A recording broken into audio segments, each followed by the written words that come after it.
बबलू कबूतर की पत्नी पीलू चिड़िया का हाइट बहुत कम था। वो इतनी नाटी थी कि कई बार जंगल के पक्षी उसका मजाक उड़ाते थे। बबलू कबूतर की माँ पीलू चिड़िया से कहती है, अरे पीलू, तेरे लिए तो मुझे किचन में टेबल रखवानी पड़ेगी।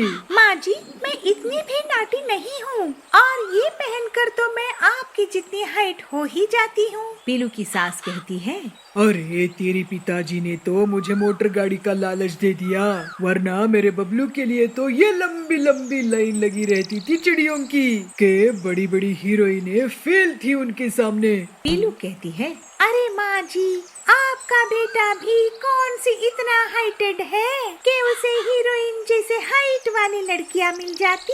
वैसे भी मेरी और इनकी जोड़ी तो राम सीता की जोड़ी है। एक दिन सभी खाना खा रहे होते हैं। बबलू कहता है, माँ, दाल बहुत अच्छी बनी है, थोड़ी सी और देना। अरे रुको जी, मैं लेके आती हूँ, किचन में है। वैसे भी मैं खड़ी ही तो हूँ। ये सुनकर उसकी सास हंसने लगती है। तुम खड़ी हो या बैठी, एक ही बात है। तो पीलू कहती है, बस कीजिए सासू माँ, अभी तो मैंने हील्स नहीं पहनी है। अगर हील्स पहनूंगी तो मेरी भी ऊंचाई और बढ़ जाएगी। ऐसे ही एक दिन पीलू चिड़िया सब्जी लेने के लिए बाजार जाती है। तो पड़ोसन उसको देख के कहती है, अरे बबलू की हाइट तो देखो, रंग रूप देखो, ऐसी नाटी बहू लाने की क्या जरूरत थी बबलू की माँ को, पता नहीं। और उसका पति कहता है, अरे दहेज मिला होगा, मोटा तगड़ा दहेज मिला होगा, तभी तो उसके लालच में नाटी बहू लाए हैं। अब करे जग हंसाई, हा हा हा हा। पड़ोसियों की बात पीलू सुन लेती है और उसे बहुत गुस्सा आता है। पीलू चिड़िया उनसे कहती है, अंकल जी, आंटी जी, मेरे पापा के पास धन दौलत है। उन्हें मेरी शादी के लिए एक अच्छा लड़का चाहिए था। उन्हें ये पसंद आ गए। उन्होंने मेरी शादी इनसे करवा दी। इसमें मेरा क्या कसूर है जो आप मुझे ताना मार रहे हो? तो पड़ोसन कहती है, अरे नहीं नहीं पीलू, ऐसी बात नहीं है। हम तो तेरी सास की बात कर रहे थे। कितनी लालची औरत है। इस पर पीलू चिड़िया कहती है, देखिए, वो लालची नहीं है, उनके कुछ शौक है जो अपने बेटे से पूरा कराना चाहती है। इसमें क्या बुराई है? तो पड़ोसी अंकल कहते हैं, अरे हाँ हाँ, तुम ठीक कह रही हो बेटा पीलू, लेकिन क्या है ना, हम तो पड़ोसी हैं, हम तो देखते रहते ना कि किसके घर में क्या हो रहा है। अंकल जी, ना तो मैं आपकी बहू हूँ, ना ही आपके रिश्तेदारों से मुझे मिलना है, ना मुझे आप लोगों से कुछ लेना देना है। आप पड़ोसी हैं, अच्छी बात है, मगर इस तरह दूसरों की बुराई करना सही बात नहीं है। ऐसा बोलकर पीलू वहाँ से निकल जाती है। अगले दिन बबलू कबूतर अपनी पत्नी पीलू से कहता है, पीलू तैयार हो जाओ, हमें एक पार्टी पे जाना है। पीलू और बबलू पार्टी के लिए तैयार होकर घर से निकलते हैं। पार्टी में बबलू का दोस्त उससे कहता है, अरे बबलू, तू कितना लकी है, तेरी पत्नी की हाइट इतनी छोटी है कि तुझे बच्चे की ज़रूरत ही नहीं है, भाभी ही बच्चों जैसी हैं। और बबलू, मेरी बीवी की हाइट इतनी छोटी होती तो मैं तो बहुत परेशान होता, मैं तो घर से बाहर ही नहीं निकल पाता। पता नहीं फुदक कर कहीं चली जाती तो लेने के देने पड़ जाते। हा हा हा। ऐसे सभी हंसने लगे।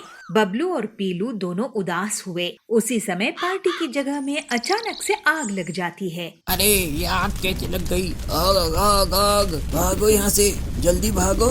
अरे बाहर के दरवाजे पे भी आग है, अगर हम निकलेंगे तो निकलेंगे भी कैसे? दरवाजे पे ही आग लग गई है। बबलू एक छोटी सी खिड़की की तरफ देख के कहता है, अगर इस खिड़की से कोई बाहर निकल जाए तो वो मदद को बुला सकता है। ये सुनकर पीलू चिड़िया वो छोटी सी खिड़की से कूदकर बाहर निकल जाती है और फायर ब्रिगेड को बुला के तुरंत ले आती है। इस तरह वहाँ की आग बुझ जाती है। बबलू के दोस्त पीलू से माफी मांगते हैं। माफ कीजिएगा भाभी जी, हम आपकी हाइट का मजाक उड़ा रहे थे। आपने ना सिर्फ घर की आग बुझा दी, अपने पति की जान भी बचाई और हम सबकी भी जान बचाई। भाई बबलू, बीवी हो तो ऐसी।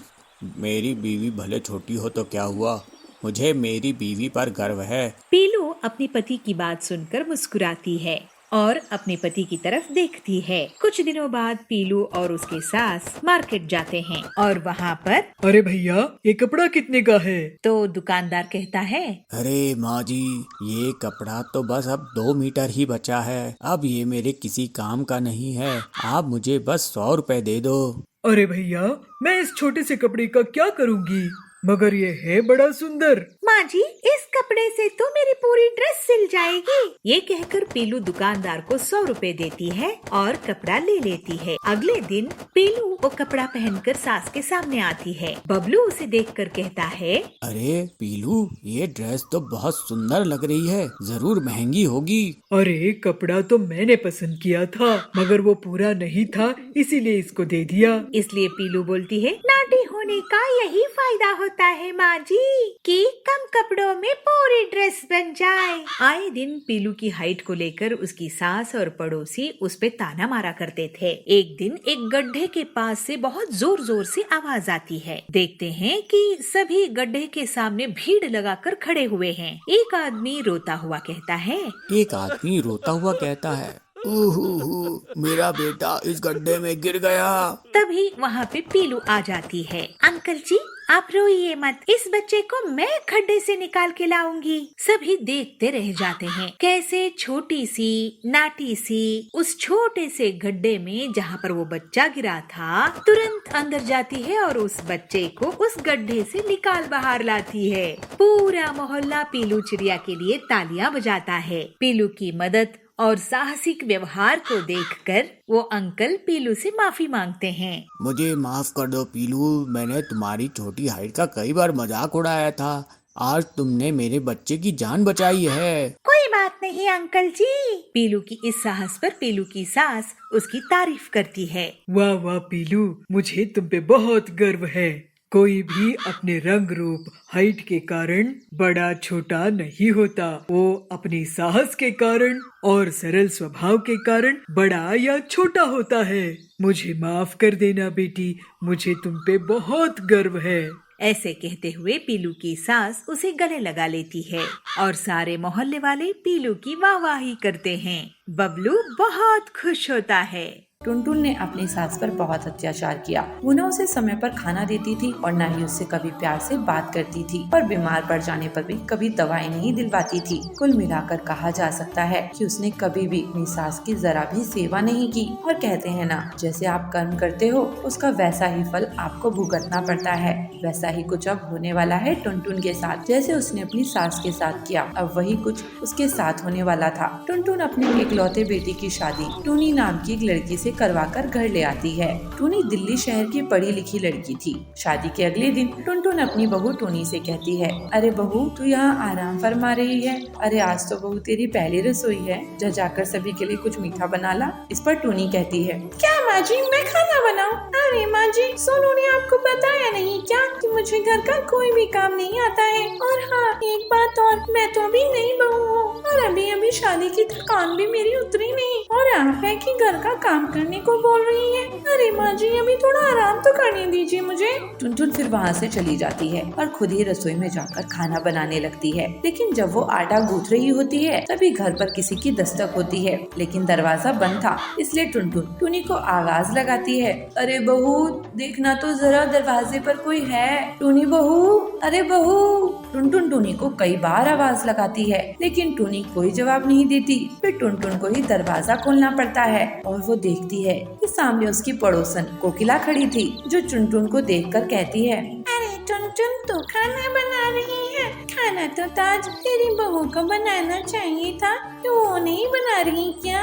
अरे तेरी बात तो सही है, लेकिन मेरी बहू को आराम चाहिए था। तू भी जानती है ना, शादी में कितनी थकान हो जाती है। अरे वाह, मतलब शादी की तैयारी में वही अकेली थकी है और तुझे तो जरा भी थकान हुई नहीं होगी, है ना? नहीं कोकिला, ऐसी बात नहीं है। अरे ऐसी ही बात है, अभी तू देखती जा तेरी बहू तुझे कैसे अपने इशारों पर नचाती है। कोकिला की बात सच भी होती है। टूनी सच में घर का कोई काम नहीं करती थी। अरे वो तो झाड़ू भी उठाकर इधर से उधर नहीं रखती थी और पूरे दिन उसकी सास टुनटुनी घर के कामों में लगी रहती थी। टूनी तो बस बेड पर बैठी टीवी देखती रहती थी। ऐसे ही एक महीना बीत गया। फिर आखिरकार टुनटुन ने अपनी बहू टूनी से कहा, अरे टूनी बहू, अब तो तुझे 1 महीना हो गया है, अब तो तू घर के काम कर लिया करना। माँ जी वैसे मेरा मन तो नहीं है, पर चलो कोई नहीं, आप कहती हो तो कर देती हूँ। आज खाना बनाने से शुरुआत करती हूँ। टूनी रसोई में जाती है और खाना बनाती है, लेकिन वो सब्जी और रोटी दोनों जला देती है और वही जली भुनी रोटियाँ वो अपनी सास को लाकर देती है। ऐसे मुँह मत बनाइए माँ जी, अब मुझे जो आता है मैं वही करूँगी ना, खाना है तो खा लीजिए। टुनटुन को अब अपने बर्ताव के बारे में याद आता है जो उसने अपनी सास के साथ किया था और उसे समझ आ गया था कि जो व्यवहार उसने अपनी सास के साथ किया था आज उसकी बहू टूनी वही व्यवहार तो उसके साथ कर रही है। तो जैसी सास वैसी बहू उसे मिली और उसे समझ आ जाता है कि उसे उसके ही कर्मों की सजा मिल रही है।